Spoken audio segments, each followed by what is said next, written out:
Welcome back to Freedom Diggers Metal Detecting. Jim here. This is the channel with no fancy editing or intro music, no glamour, no glitz, just useful tips and information. And let's jump right into today's. We're going to talk about detecting in public places and one of the biggest pitfalls of doing so. And that is dealing with the public. Now, there's a lot of people in the hobby that they don't mind having a chat with anybody that comes along that's curious, or any kids that might be interested and they want to show them how things are done and whatnot. And hey, that's great. There's nothing wrong with that.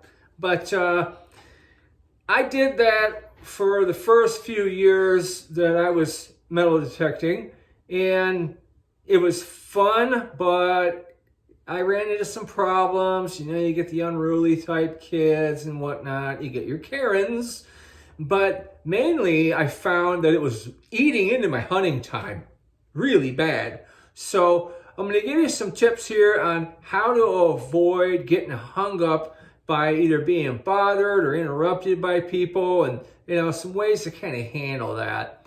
So the reason I made this video is because I saw this discussed in a group, and there were some crazy answers that this guy got. This guy posted and he said, you know, how do you handle when people come up and they ask questions and pester you all the time? And there was some really out there answers. The one guy said, well, I was in the water one time and this kid kept bugging me, asking me what I was doing. So I told him I was looking for the giant crab that bit off a kid's toe earlier. The kid went running. So yeah, that one kind of worked. But if you want to be a little more subtle, most of the time something like this is going to go on in a park. Parks are pretty popular. The first bit of advice I gave this guy was, don't go to the park when it's super busy there. Go when there's less people there. Or if there's a lot of people there, try to find an out of the way spot where the people aren't around you. And oddly enough, sometimes those are great spots to metal detect too, because most detectorists haven't hit those out of the way spots. That's a subject for another video. I think I've covered that before. Another thing is you want to try to not engage the people too much. And what I mean by that is someone comes by and they say, you know, oh, did you find anything good? Right there, that is the trap. That's the trap. Because if you tell them, oh yeah, I found all kinds of coins, I found a gold ring, I found this old silver quarter, that's going to pique their interest. They're going to be like, oh wow, can you show me? You know, show me what you found. Where did you find it? Show me how you did it. All right, you're doing a couple things there. You're letting the cat out of the bag that you're on a good spot. And word travels. It's unlikely, but it might happen that they have someone in their family that metal detects, and they find out you're on a good spot, and guess what? You place you're on, gets hit real hard, and there's nothing else for you to find.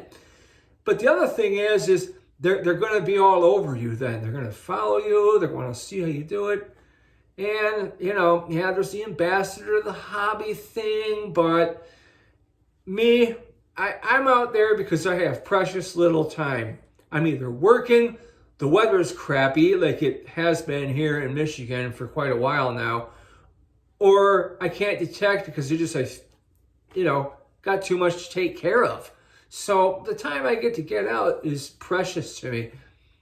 Another thing that you can do is, let's say you're out detecting and you start getting besieged by a group of kids that are just not leaving you alone. What I like to do is I'll say, well, you know what? I think I'm going to take a break, or I got to go call my wife or something like that. Leave, maybe go to your vehicle, have a beverage, or even leave the site for a little bit. Go up to the party store, get a snack, you know, whatever you got to do to disappear for a little bit. Chances are those kids are going to move on and you'll be good to go when you come back in like 10 minutes. Yeah, it's 10 minutes that's eating into your hunting time, but Anyone that's dealt with kids that want to reach their hand in the hole and grab what you just recovered, or take your machine when it's sitting on the ground, these are all things I've dealt with. It's worth it to just disappear for a little bit. You can also always just come back. I like to have a standby spot when I go somewhere. I'll pick 2 places that are fairly close. Be like, all right, I'm going to hit Park A, and then there's Schoolyard B. Park A is the one I really want, so I go there. But if it's too busy, or there's kids pestering me, or whatever reason, I have the fallback spot. Go to your fallback. The stuff in the ground is not going anywhere. People that are there are just doing their thing. You can come back and do yours. Now, here's a piece of advice that a lot of people don't think about. And what it is you don't want to attract attention to yourself. So there's the whole, when you find something, just take it out of the plug. Maybe if you want to snap a picture of it real quick sitting on the plug, that's cool, but do it quick.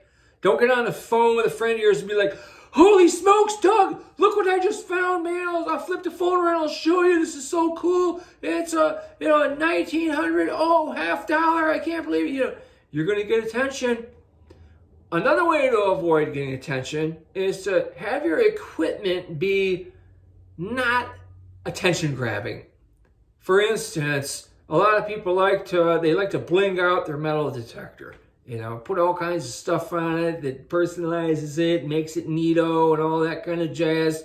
But keep in mind that nothing says louder to kids, come play with me, than a coil wire that has a neon green wrap on it, or a bright orange shovel. You're going to attract attention. They're going to come running. If your metal detector looks like a kid's plaything, the kids are going to want to play with it. It's as simple as that. In general, I try to be as courteous as I can with the public when I'm out. It's just the right thing to do. But you got to strike a balance between conserving your precious hunting time and avoiding attracting the attention of the wrong people that might pester you too much. I hope some of these tips have helped you. If they have, drop a comment, maybe subscribe if you haven't. Either way, I'm good with it. Not in this for the money at all, not in this for fame. Just want to help some of you guys out there out to get the most out of your time enjoying what I consider the greatest hobby ever. In the meantime, keep it dig free or die, and we'll see you next time on Freedom Diggers Metal Detecting. Thanks for watching.